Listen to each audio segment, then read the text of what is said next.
Hey everyone, Brandon and Cassandra here with Blue Key Strength. Today we are talking about bird dogs. So we did a video recently on how to make sure that you're getting the most out of your bird dog and having good intention when setting up and executing that bird dog drill. Now I'm going to give you another progression or variation for the bird dog using a resistance band. So Brandon here is going to get in position. He's going to anchor a band down. So go ahead and reach that over because I can't reach that far.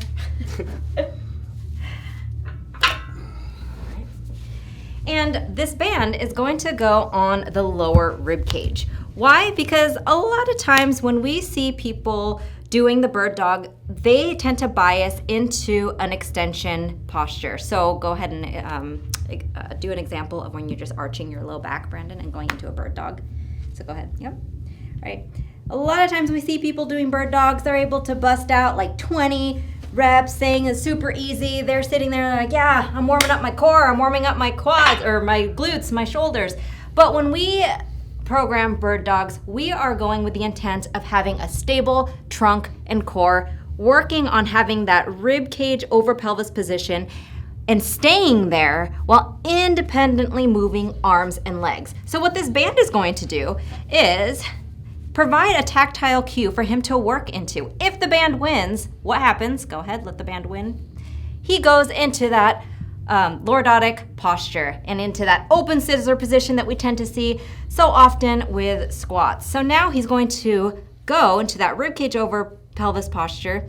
He's going to brace into the band, and then there we go. He's going to go into a bird dog, alternating arm and leg without letting the band win and pull him back into an extended posture. You don't even have to move into opposite arm and leg.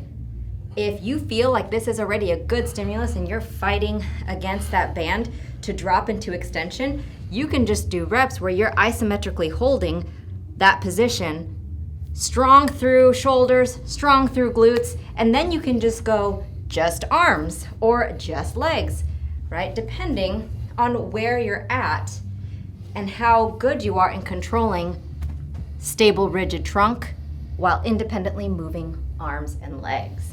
Brandon, anything to add?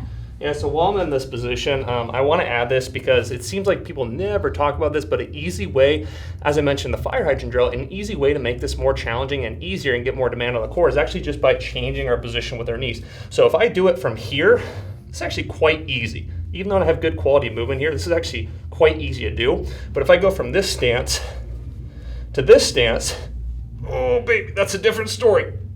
To have really good quality movement here, that's a lot harder, a lot more demand on my core. And then last thing worth noting here is you notice one rep, I am sweating. This is hard, this is not easy. If you find yourself cranking out reps of 10, 12 per side, very, very easy, then that's an immediate indicator you are not doing this correctly. I don't care how strong your core is, this should be a very challenging drill. And then one last note there is when you're actually executing it, let's make sure we're doing it with the tempo nice and slow, and it may even be a good idea to add some pauses and things of that nature to really get the most out of this drill. Till next time.